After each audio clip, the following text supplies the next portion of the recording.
Stop supporting dictatorship. Me makake wajinin kayon irira kana harmal.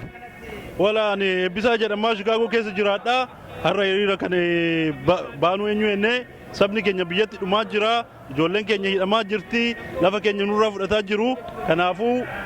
Kanaaf jennee tokko isaan wajjin tokko taanee as dhufnee Chicagotti eenyu keenya saba mangistii Ameerikaatti ibsuudhaaf dhufne. Me hiriirri amma uummanni asitti bahee godhu kun realitii biyya keessa jiru jijjiirattee yaadda?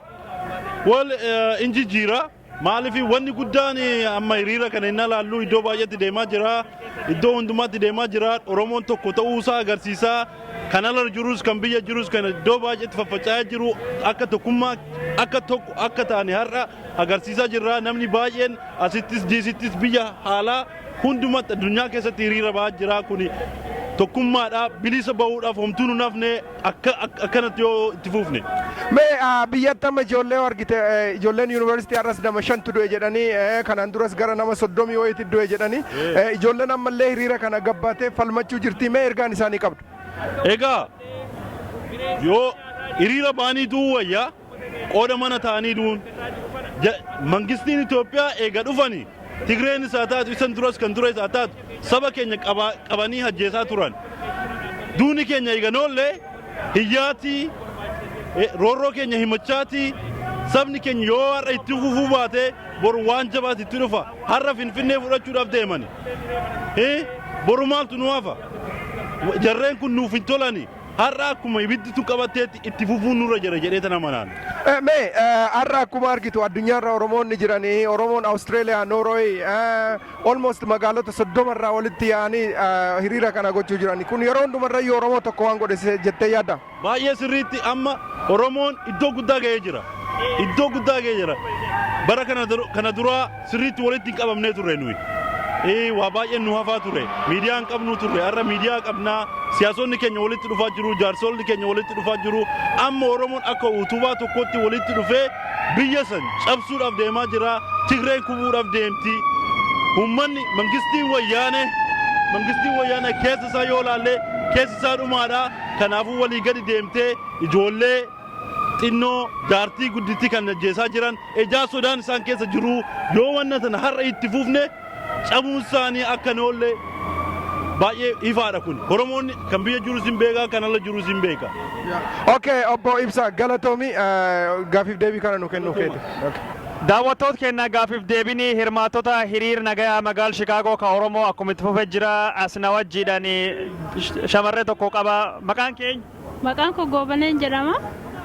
Goobane as daa'ima wajjiidhaan dhuftee hiriir nagaa kan gubbaatti argamte daa'imni kan kee hagamidha umriin isaa?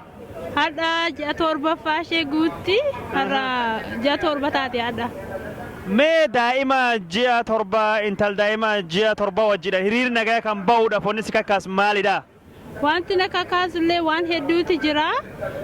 Oromoo uummata Oromoo obboleessa koo obboleettii koo namoota biyyatti argamanii kan mootummaan Itoophiyaa dhiiga isaanii dhangalaasaa mirga isaanii dhorgaa mana hidhaatti naqaa isaaniin ajjechaarti kan jiranii. Kanatu na kakaasee daa'ima kana fidee akka dhufu kan na godhee fi waa gochaanii mootummaan Itoophiyaa gochaa jiru baay'ee kan nama gaddisiisu manallee taa'u yogguu mandumaa na boossisa. Maaliif mirga hin qabanii mirga lafa isaanii utuu lafa qabnu utuu qabeenyaa qabnu nuti mirga keenyatti itti fayyadamuu hin dandeenyu baay'ee saba keenya hacuucaa waan jiraniif kana mootummaan Ameerikaa immoo akka kana nu ilaaluu fi kan na kakaasee har'a na fide jechuudha. Haya gaarii walumaa galattam yeroo ammaa kana hafuura Oromoo kan Oromummaa kan deemaa jiruu fi haamilee namni ittiin bakan irraa maal jettammoo? Amma haamilee amma kanaan duraarra inni ammaa kun baay'ee kan namatti toluu fi kan nama kakaasudha.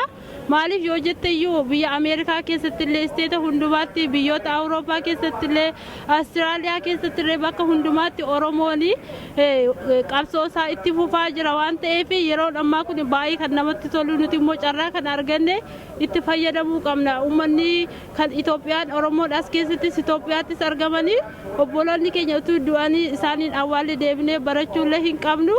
Kanaafuu lubbuu keenya dabarsinee lafa keenyaa fi uummata keenyaa fi warra keenya warra qotee bultootaa fi daldaltoota illee mirga isaanii kan dhabanii hojjechuuf illee mirga hin qabanii biyya Itoophiyaa keessatti jiraachuun baay'ee cimaadha. Miindaan kaffalamuu fi jetti birrii 800 kophee tokko kan bitamu illee birrii 800. Kanaafiyyuu mootummaan Itoophiyaa saba keenya miidhaa waan jiruuf nuti qabsoo keenya haaluma kanaan itti fufuu qabna. Tokkummaan illee hedduu nu barbaachisa. Baay'ee tokkoomuu qabnaan jedha. Baay'ee galatoomii intalti kan yeroo interview ishillee waan iyyite sagalee dhageessifattu nagayaadhaan wanni jette. Galatoomi kadiroo galatooman jedha. The Oromo student being massacred by Ethiopian government.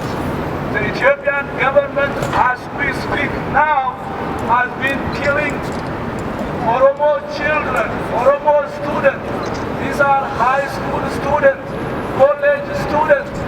As you know, as most of you know, just last week when our Senator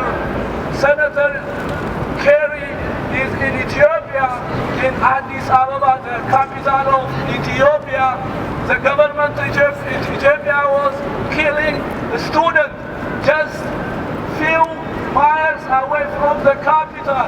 This was Ambo College, Ambo University.